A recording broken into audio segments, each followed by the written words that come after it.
আজিৰ এই সুন্দৰ দিনটোত আমাৰ মাজত উপস্থিত থকা ৰাষ্ট্ৰীয় স্বয়ংসেৱক সংঘৰ সংঘ কাৰ্যবাহ ডক্টৰ কৃষ্ণ গোপাল শৰ্মা ডাঙৰীয়া, আমাৰ মাজত উপস্থিত থকা সাংগঠনিক সমিতিৰ সভাপতি শ্ৰী ৰাম সিং ডাঙৰীয়া, আমাৰ মাজত উপস্থিত আমাৰ ৰাষ্ট্ৰীয় স্বয়ংসেৱক সংঘৰ ক্ষেত্ৰ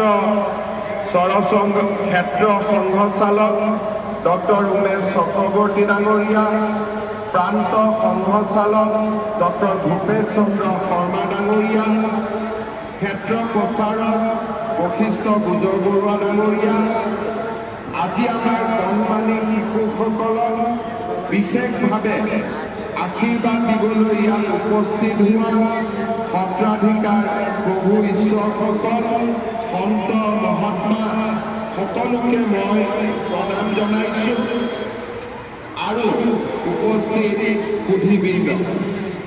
सबसे पहले मैं सारे बच्चों को और बेटा बेटियों को धन्यवाद देना चाहता हूँ। आप लोगों का प्रदर्शन इस पर सुपर हुआ है, A1 हुआ है। मैंने लगातार 3 साल आप लोगों का प्रदर्शन देखा हूँ, सोनारा फिल्म में भी देखा हूँ, खानापारा में भी देखा हूँ, लेकिन इस बार आप लोगों ने सोनापुर और खानापारा को पूरा पराजित करके पूरा आगे निकाल दिया है। बहुत अच्छा प्रदर्शन हुआ है। मैं पूरे बच्चों को धन्यवाद देता हूँ, मेरा बेटा बेटियों को मैं अभिनंदन करता हूँ। साथ में आप लोगों का पिता और माताओं को भी मैं बहुत बहुत धन्यवाद देता हूँ कि सारे पिता और माताओं ने आप लोगों को उत्साह दिया ये अनुष्ठान के लिए।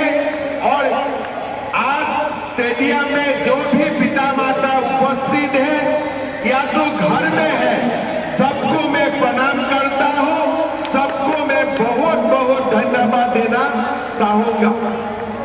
हमारे ये पूरे अनुष्ठान को डॉक्टर हेडगावर स्मारक समिति और वाल्मीकि संगीत विद्यालय ने बहुत ही अच्छी तरीका से सजाया है, बच्चों को अच्छा ट्रेनिंग दिए हैं और जैसे आप लोग दशावतार नृत्य कर रहे थे, मेरा मन में बहुत ही संतोष था कि आप लोग कहीं भी ये नृत्य कर सकते हैं। आप लोग सारे बाकी जो प्रोफेशनली या सीख के जो लोग ये नृत्य करता है उनका भी अभी आप लोग बराबरी कर सकते हैं, इसमें मेरा कोई संदेह नहीं है। इसीलिए मैं आप लोगों को बहुत बहुत अभिनंदन करना चाहूँगा। हमारे सबके मार्गदर्शक माननीय कृष्ण गोपाल शर्मा जी ने उनका भाषण में हमारा जीवन में और हमारा जीवन शैली में कैसे हम लोग एक होना चाहिए और कैसे समाज में ऊंच नीच नहीं होना चाहिए, उनका बारे में बहुत ही अच्छी तरह हमें बताया है। हमारे प्रधानमंत्री नरेंद्र मोदी जी हमेशा बोलते हैं कि अगर हम लोग एक हैं तो हम लोग सेव हैं। इसीलिए हमें सबको एक रहना चाहिए और आज का ये अनुष्ठान में हमें सबको एक रहने का एक बहुत बड़ा संदेश दिए हैं। इसीलिए मैं डॉक्टर हेडगावर स्मारक कमेटी को पुनः एक बार धन्यवाद देना चाहूँगा। भाइयों और बहनों, आज आप लोगों ने महापुरुष श्रीमंत शंकरदेव ने हमें जो हमारे संस्कृति को दे के गया था, उनका ही आप इन्होंने नित किया।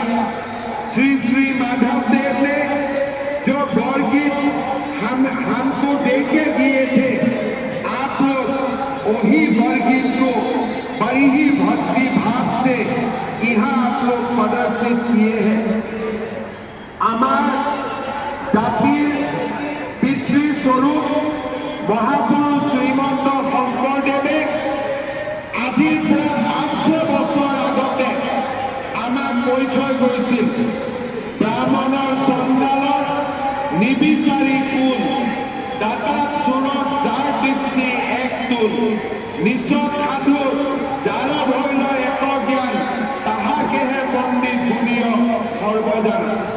জাত পাতৰ মূল উচ্ছেদ কৰি মহাপুৰুষ শ্ৰীমন্ত শংকৰদেৱে কৈবৰ্তৰ পূৰ্ণানন্দ, সোণাৰীৰ হৰিদাস, কছাৰীৰ বড়ো সমাজৰ ৰমাই, গাৰোৰ গোবিন্দ, মিচিঙৰ পৰমানন্দ, নগাৰ নৰোত্তম আৰু ভূতৰ দামোদৰ আৰু এইধৰণে সমাজৰ সকলোজনক শৰণ দি এক সমভাৱাপন্ন সমাজৰ সৃষ্টি কৰিছিল।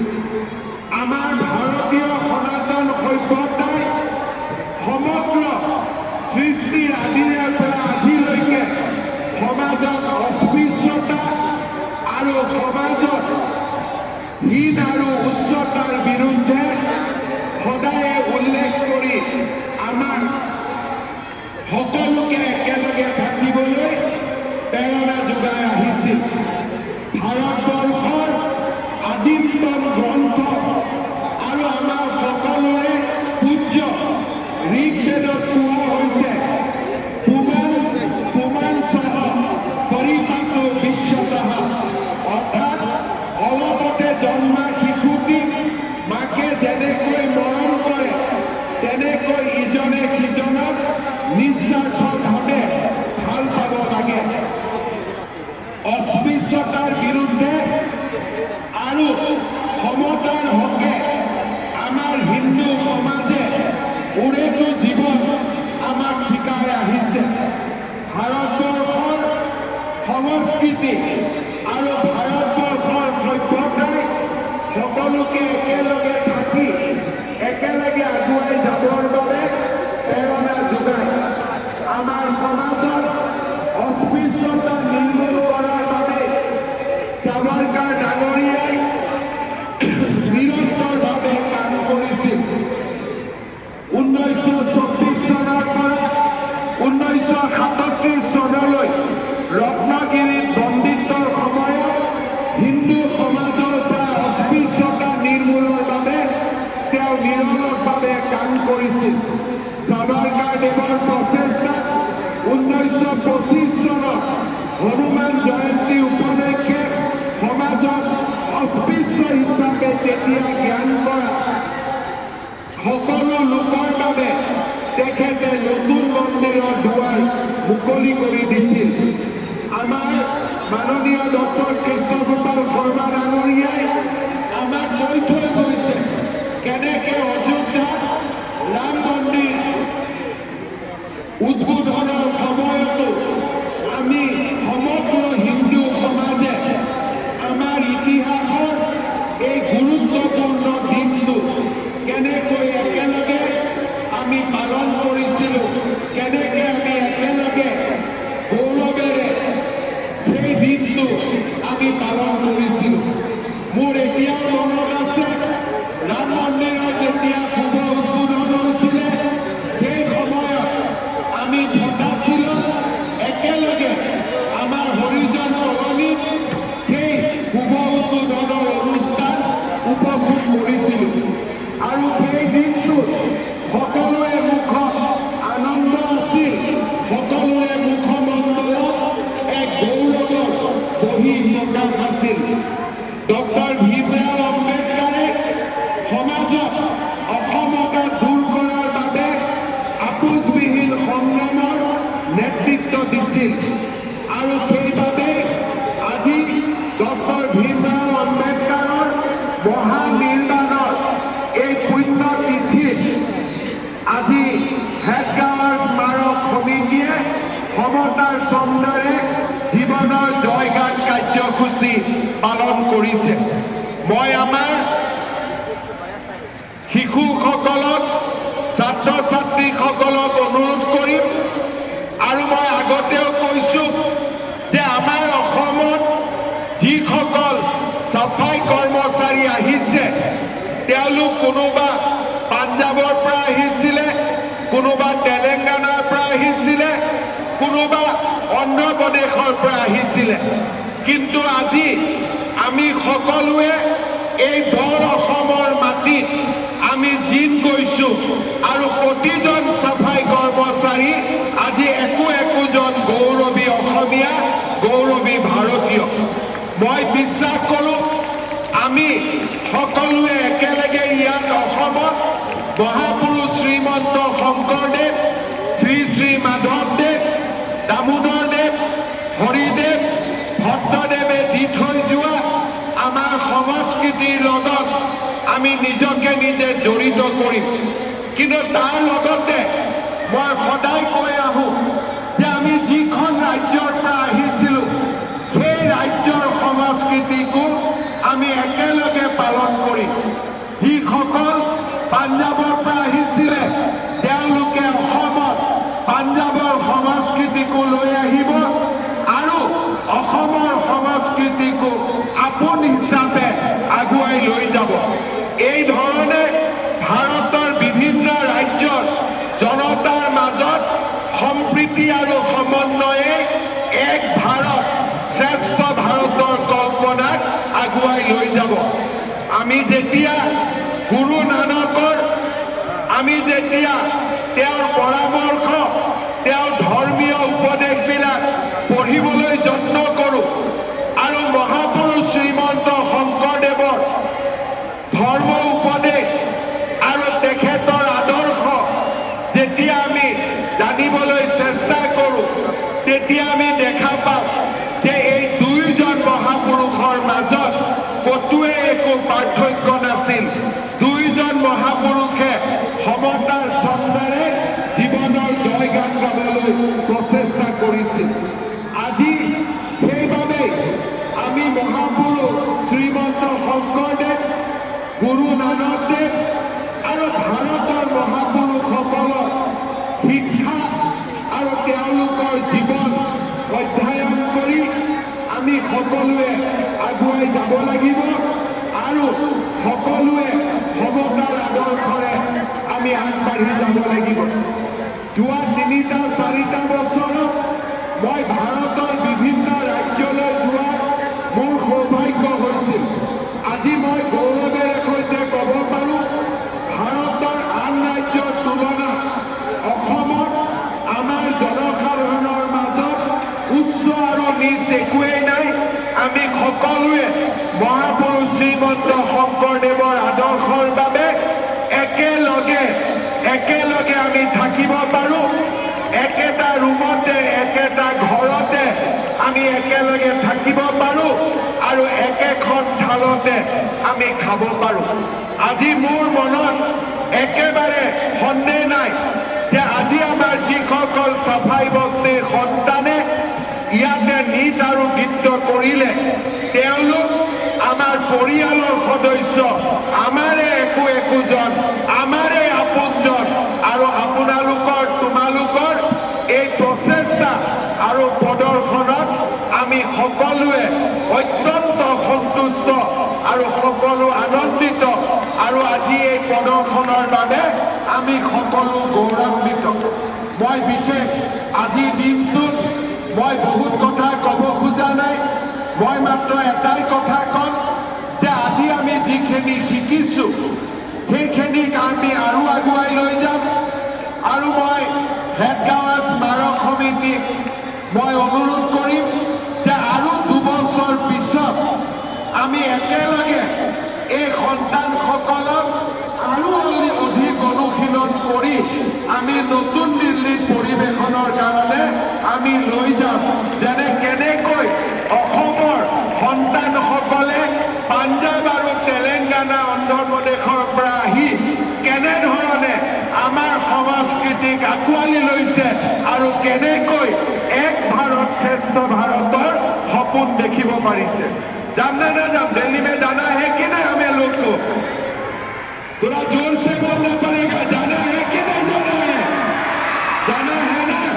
तो अगले 2 साल और अच्छा से प्रैक्टिस करना। जब हमारे ये अनुष्ठान का 5वां साल पूरा हो जाएगा, 6th ईयर, हम लोग सारे लोग मिलके ये दिल्ली में ये अनुष्ठान करूंगा, ठीक है ना? सब लोग रेडी है ना? बढ़िया से हम लोग करेगा, लोगों को दिखाएगा कि कैसे हम लोग असम का बच्चा, कैसे हम लोग अपना संस्कृति को हम लोग सीख सकता हो, कैसे प्रदर्शन कर सकता हो, और जैसे बाकी लोग करते हैं उससे भी ज्यादा बढ़िया से हम लोग अपना कला और संस्कृति को प्रदर्शन कर सकता हो। ये बात हो गया ना? जाना है ना पक्का सबको? पूरा किसको किसको जाना है हाथ उठाओ। बाप रे, सबको जाना है। चलो हम लोग सब जाएगा। हेडगांव स्मारक समिति को मेरा निवेदन होगा, असम सरकार आप लोगों को पूरा सहयोग करेगा और ये संस्कृति हमें देश में दिखाना है, देश को हमें दिखाना है असम में कैसे समरसता का नया इतिहास हम लोग एक साथ मिलके हम लोग कर रहा हो, हम लोग दुनिया को दिखाना है। और यही काम हम आगे भी जाके करूंगा। यही 2 बात बोलते हुए मैं मेरा वाणी को विराम देता हूं। लेकिन इसका पहले जो शिक्षकों ने इतना प्रयास करते हुए आप लोगों को यहाँ तक लेके आए हैं, मैं सबको फिर एक बार बहुत बहुत धन्यवाद देना चाहूंगा। मैं हेडगांव स्मारक समिति को रिक्वेस्ट करूंगा कि ये 1200 बच्चा का मुझे नाम दिया जाए। मैं सबको एक एक मेरा ऑफिस से, मेरा हस्ताक्षर से आप लोगों को एक एक सर्टिफिकेट देना चाहूंगा। ये इसीलिए मैं हेडगांव स्मारक समिति को रिक्वेस्ट करूंगा सारे बच्चा का मुझे नाम दिया जाए और सारे बच्चों को मैं एक एक पत्र लिख के बच्चों को और अपना पिता माता को मैं सम्मानित करने चाहूंगा। और ये अवसर मुझे दिया जाए, ये सुविधा मुझको दिया जाए, इसके लिए मैं हेडगांव स्मारक कमेटी को निवेदन करते हुए मैं मेरा वाणी का विराम देता हूँ। बहुत बहुत धन्यवाद। जय हिंद। सारे बच्चे मेरा साथ एक साथ मेरा साथ एक साथ हमें बोलना है।